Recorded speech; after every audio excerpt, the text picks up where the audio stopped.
networking ဘိုင်းမှာဆိုလို့ရှိရင်ပို့ပြီးတော့မှဟိုမိတ်ဆွေတိုးလာပေါ့နော်ဆရာဟုတ်အဲ့ဒါ project management အတန်းမှာဆိုလို့ရှိရင်ပေါ့ဆရာရဲ့ဒီဖြတ်တန်းခဲ့တဲ့လုပ်ငန်းခွင်အတွေ့အကြုံမျိုးပေါ့နော်အများကြီးဟို sharing လုပ်ပေးရဲအဲ့ဒါကိုဒါတို့ပြန်ပြီးတော့မှလေ့လာသင်ခွင့်ရတယ်ပေါ့နော်ဆရာဟုတ်အဲဒါဖွင့်တဲ့ဆရာရဲ့ဒီ project management အတန်းကိုတက်သင့်ပါတယ်လို့ဒါတော့ recommend ပေးချင်ပါတယ်အားလုံးပဲမင်္ဂလာပါခင်ဗျာကျွန်တော်ကတော့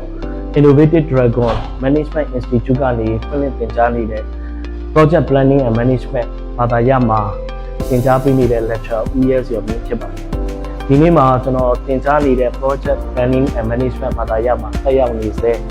ကျောင်းသားကျောင်းသူတွေနဲ့တိုက်ရိုက်ဆွေးနွေးခွင့်ရတဲ့အတွက်လည်းအမှန်တမ်းဝမ်းသာကိုယူပြီးဖြစ်ရပါဒါပေမဲ့အခုဒီနေ့မှာဒါကျွန်တော်တို့ပထမအချိန်ပထမဆုံးအချိန်ဒါအပြင်မှာကျွန်တော်တို့တွေ့ကြတာနော်ကျောင်းတစ်ယောက်ရင်းနှီးမှုလည်းပိုရှိတယ်လို့ဒီဆွေးနွေးတဲ့နေရာမှာလည်းကျွန်တော်တို့ပို့ပြီးမှဟိုရင်းနှီးနဲ့ပေါ့နော်ဟိုသိကျင်တာတွေလည်းအထိုင်ထဲမှာကျွန်တော်တို့ဆွေးနွေးလို့ရတယ်ဒီဟိုလိုချင်တဲ့ informations တွေကိုလည်းတနေရာထဲမှာအထိုင်ထဲမှာပြီးလို့ရတယ်iDragon ရဲ့ထူးခြားချက်ကတော့ဒါလေးတွေကိုတို့အပြင်မှာစီစဉ်ပေးတာလေးတွေဖြစ်တဲ့အတွက် lecture အတွက်ကောနောက်ကျောင်းသူကျောင်းသားတွေအတွက်ကောအမှန်မှကောင်းတဲ့အစီအစဉ်လေးတစ်ခုပေါ့ဒါအခုကျွန်တော်တို့သင်တန်းတက်ရောက်နေစဉ်ပါဒီသင်ခဲ့ရတဲ့သင်တန်းကောင်းစဉ်တွေသင်တန်းအကြောင်းအရာတွေနဲ့ကိုယ့်ရဲ့လုပ်ငန်းခွင်တွေပေါ့နော်ဘယ်လိုချိတ်ဆက်ပြီးမှပြောင်းလဲအသုံးချနိုင်လဲဆိုတာကကိုရဲရင်ကတော့ bachelor ဖြစ်တဲ့အတွက်ကျွန်တော်တို့ module တော်တော်များများလည်းဒါပြီးသွားပြီပေါ့နော်အဲ့တော့ဟိုကိုရဲရင်ကပဲ sharing လုပ်ပေးပါဦးကိုသင်ခဲ့ရတဲ့အကြောင်းအရာတွေကိုအပြင်လက်တွေ့လုပ်ငန်းခွင်တွေမှာဘယ်လိုပြောင်းလဲအသုံးချနိုင်လဲဆိုတာပထမဦးဆုံးအနေနဲ့ကျွန်တော်တို့ project planning မှာပါတယ် project planning tool management tool တွေဖြစ်တဲ့ကျွန်တော်တို့ Gantt chart တွေဟုတ်ပြီWPS ဆိုတဲ့ web breakdown structure တွေဟုတ်ကဲ့ method တွေပေါ့နော်အဲ့ဒါတွေကိုကျွန်တော်တို့သင်တန်းမှာလည်းသင်ခဲ့တယ်အပြင်မှာလည်းလက်တွေ့သုံးချနိုင်ပြီးတော့ project တွေမှာလည်းလုပ်ငန်းတွေလုပ်ငန်းတွေမှာဟုတ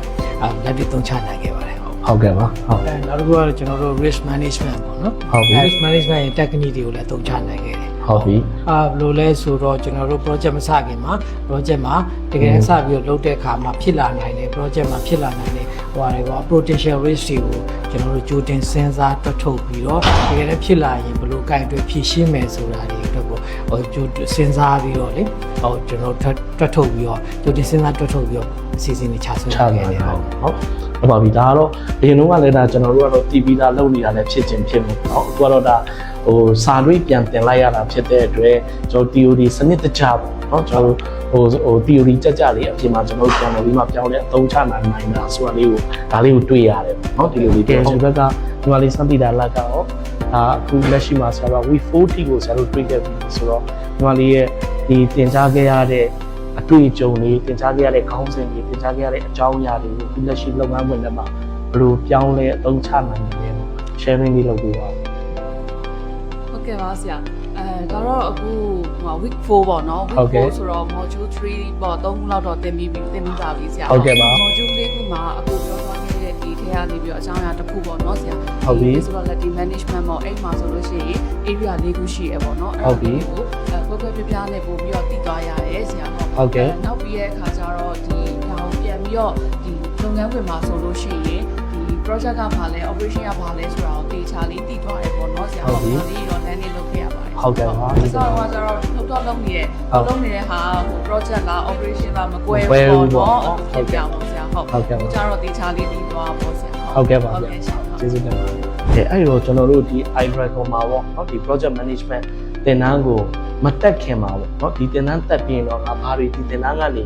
ရလိမ့်မယ်လို့မျှော်လင့်ထားတာများရှိတယ်လေအရင်ဆုံးဒါ best 2ရဲ့စမ်းတည်တာအောင်အရင်ဆုံးဖြည့်ဆိုပြီးပါနော်ဟုတ်ကဲ့ပါဆရာဟုတ်ညီမတို့ပေါ့နော်ဒီ project နဲ့ပတ်သက်တဲ့ concept တွေနောက်ပြီးတဲ့အခါကျရင် management နဲ့ပတ်သက်တဲ့ concept တွေနောက်ပြီးတဲ့အခါကျတော့ဒီ project management မှာ project manager တယောက်ရဲ့ဒီရှိထိုက်တဲ့ skill တွေပေါ့နော်အရေးချင်းတွေပိုင်ဆိုင်ရမယ့် skills ဟုတ်ကဲ့ဆရာ project manager ပြောင်းမှာရှိရမယ့် skills တွေနော်ဒါဟုတ်ပါပြီဟုတ်ကဲ့နောက်တစ်ခါကျတော့ဒီ project management ရဲ့ tools and technique တွေပေါ့နော်ဆရာဟုတ်ပြီဒီကိုပို့ပြီးတော့မှဟိုတိကျကျနဲ့ဟုတ်စနစ်တကျနဲ့ကိုသိရှိသွားမယ်ပြီးတော့တကယ်လုပ်ငန်းခွင်မှာလည်းဒါကိုပြန်ပြီးတော့အသုံးချလာနိုင်နိုင်မယ်လို့မျှော်လင့်ပါတယ်ဆရာဟုတ်ပါပြီကျေးဇူးတင်ပါတယ်အဲ့တော့ကျွန်တော်တို့အခုသင်တန်းတော့မပြီးသေးဘူးဟုတ်အခုလက်ရှိကလေ့လာနေသေးပဲပေါ့နော်ဆိုတော့အခုကျွန်တော်တို့ဒါဟိုမျှော်မှန်းထားတာတော့အခုဒီသင်တန်းတွေဒါတွေရမယ်လို့တော့ဟို ညွန်မှန်းထားတယ်ပေါ့အဲ့တော့ present values နဲ့ကျွန်တော်တိုင်းကြည့်ရအောင်ပေါ့နော်အခု present values ကweek 4ရောက်နေပြီဆိုတော့အဲ့ဒီမှာတော့ကျွန်တော်တို့ခုနညွန်မှန်းထားတဲ့အချက်တွေကဘယ်နှချက်လောက်ကျွန်တော်တို့ရသွားပြီလို့ပြောလို့ရတယ်နော်ဟုတ်ကဲ့ခုနကပြောတဲ့ကျွန်တော်တို့ဒါ project management project နဲ့ပတ်သက်တဲ့ concept တွေနောက် management နဲ့ပတ်သက်တဲ့ concept တွေနောက် project manager တယောက်မှရှိရမယ့်ကျွမ်းကျင်မှုတွေနော်နောက် tools techniques တွေကတော့ကျွန်တော်မရောက်သေးဘူးထင်တယ်မလေ့လာရတယ်ဟုတ်ကဲ့ဆိုတော့အဲ့အချက်၄ချက်တည်းမှာဘယ်နှချက်လောက်ကျွန်တော်တို့ဒီ week 4အထိမှာရသွားပြီလို့ပုဂ္ဂိုလ်ကြီးယူဆတယ်ဟုတ်ကဲ့ဆရာဟုတ်ပထမဆုံးနေတော့ဒီ project concept တွေကိုတော့သိလာရပြီပေါ့နော်ဒီစာလေးကိုခုနပြောခဲ့သလိုပဲ project ကဘာလဲ operation ကဘာလဲဆိုတာတော့ပို့ပြီးတော့ခွဲပြသိသွားပြီပေါ့ဆရာဟုတ်ကဲ့ပါဒီသိလာရတယ်နောက်ပြီးတဲ့အခါကျတော့ဒီ management concept ပေါ့ management မှာ time management နေလည်းပါမယ်ပြီးတဲ့အခါကျလို့ရှိရင် management ရဲ့ function တွေဟုတ်တယ်ဒါလေးလည်းကျွန်တော်ဆွေးနွေးခဲ့ကြတယ်ချိန်နေပါပဲเนาะအဲ့လိုဆွေးနွေးလို့ပါဆိုဟုတ်ကဲ့ဟုတ်ပါပြီအဲ့လိုမျိုးဆိုတော့ဒါလေးတွေကိုလည်းပို့ပြီးတော့သိလာရဲပေါ့အဲ့ဆရာသင်လိုက်တဲ့အချိန်မှာဟိုဆရာကဒါကိုပြောလိုက်တဲ့အချိန်မှာကိုအလုံးနဲ့ပတ်သက်ပြီးချိတ်ဆက်ပြီးတော့သိသွားတဲ့အခါကျတော့ငါထားတော့ကဒီလိုမျိုးလေးဆိုတဲ့ဟာကိုချက်ချင်းသွားပြီးတော့ concept မိသွားတယ်ပေါ့เนาะဆရာဟုတ်ပါပြီအဲ့မျိုးလေးတော့ထားခဲ့ပါတယ်ဆရာဟုတ်ကဲ့ပါအဲ့တော့ effective တော့ဖြစ်တယ်လို့တော့ကျွန်တော်တို့သတ်မှတ်လို့ရတယ်ဟုတ်ကဲ့ကျေးဇူးတင်ပါတယ်โอเคနောက်ထပ်ဟိုကိုရင်းရင်ကတစ်ချက်လောက်ဖြည့်ပေးပါเนาะကိုရင်းရင်ကတော့ဒါသင်တန်းကပြီးတော့မဲ့အချိန်လေးပေါ့เนาะကျွန်တော်တို့ဒါပြီးကန်လေးဖြစ်နေပြီဆိုတော့အခုကျွန်တော်တို့iDragon ကနေပြီးမှတင်ကြားပေးလိုက်တဲ့ဒီသင်တန်းကနေပေါ့เนาะမတက်ခင်မှာကျွန်တော်တို့ဘာတွေကိုရမယ်လို့ပြောနေပြီးမှသင်တန်းကို join ဖြစ်တာလေအဲ့ဒါလေးအရင် share လုပ်ပြီးပါဟုတ်ကဲ့တရားမှပြောလို့ပဲဟုတ်ကဲ့ဒီ project management နဲ့ပတ်သက်တဲ့ကျွန်တော်တို့ concept တွေtool and technique တွေ knowledge တွေပေါ့အဲ့ဒါတွေကိုကျွန်တော်ရရှိမယ်ရရှိပြီးတော့ကိုယ့်ရဲ့တကယ်နဲ့လုပ်ငန်းခွင်မှာပေါ့နော်အဲ့လိုမှာတော့ကိုယ့်ရဲ့ဟိုပါပေါ့ personal development ပေါ့အဲ့ဒါတွေလည်းကျွန်တော်ပို့ပြီးတော့ develop ဖြစ်မယ်လို့ပြောလေးတက်ခဲ့တာဟုတ်ကဲ့ပါဟုတ်ကဲ့အဲ့တော့မဆန်းတီတာအောင်ဟောဘယ်သင်ခန်းစာတွေကိုသဘောချနစ်ချိုက်လဲကဲဆရာဒီတင်ထားပြီးတဲ့အထက်ကနေဆိုလို့ရှိရင်ပေါ့နော် main clip ပြီးတာပဲ budget တွက်တာပေါ့ဟုတ် budget တွက်တာဟုတ်ပါပြီ budget တွက်တာ financial ပေါ့ဟုတ်ကဲ့ပါဆရာဟုတ်အဲ့ဒါလေးတွေကိုသဘောကျရဲပေါ့နော်အဲ့မှာဆိုလို့ရှိရင်ဒီreturn on investment ပေါ့ဒီ invest လုပ်ထားနေပြီးတော့ဘယ်လောက်ပြန်ပြီးတော့အကျိုးရမလဲပေါ့နော် ROI ပေါ့နော် ROI တွက်တာတွေဟုတ်ကဲ့ပါတွက်တာတွေနောက်ပြီးတော့ payback ပေါ့နော်အဲ့လိုမျိုးရင်းကြီးကာလတွက်တဲ့ payback တွက်တာတွေဟုတ်ကဲ့ဆရာ payback တွက်တာတွေပေါ့နော်နောက်ပြီးတော့ဒီ NPV လို့ခေါ်တဲ့ဒီ net present value ပေါ့နော်ဟုတ်ဆရာဒီလက်ရှိရောက်နေတဲ့အချိန်ကြီးဆိုလို့ရှိရင်ဘယ်လောက်ညက်ပြီလဲဘယ်လောက်ဟိုညက်နိုင်ခြေရှိလဲအဲ့လိုမျိုးပေါ့နော်ဟုတ်အဲ့ဒါလေးကိုတော့ပို့သဘောကျတယ်ဆရာဟုတ်ပါဘူးနော်ဒီမှာ project management သင်တန်းကိုတက်ရောက်ဖို့စဉ်းစားနေစေတက်ရောက်ဖို့ပြင်ဆင်နေတဲ့ဒီ project ဒီ management သင်တန်းတက်ဖို့သင်တန်းအသစ်တွေရောကျွန်တော်ဘလို့အကြံဉာဏ်လေးတွေများပေးခြင်းတယ်လဲဘလို့အကြံပြုခြင်းတယ်မဆန်းတိတာကအရင်ဖြေပေးပါဟုတ်ကဲ့ပါဆရာဟုတ်ဒီ project ဆိုတာတော့ဗောနော်ညီမတို့နေ့စဉ်အလုပ်လုပ်နေတဲ့အများမြင်တွေ့နေရတယ်အခုဒီတင်တန်းမှာဆိုလို့ရှိရင်လည်းဆရာ sharing လုပ်ပေးရပေါ့နော်ဆရာတို့ကဟို project တစ်ခုကိုအတူတကွလှုပ်ဆောင်နေရဆိုပြီးတော့လုပ်ပြောပြပေးရပေါ့နော်ဆိုတဲ့အခါကျတော့ဒီ project management ကလေဟိုလိုအပ်တယ်ဆရာဟုတ်ကဲ့နော်ဒီလူနေရာမှာပဲဖြစ်ဖြစ်ပြန်ပြီးတော့အသုံးချနိုင်တယ်ပေါ့နော်ကိုယ့်ရဲ့ဒီ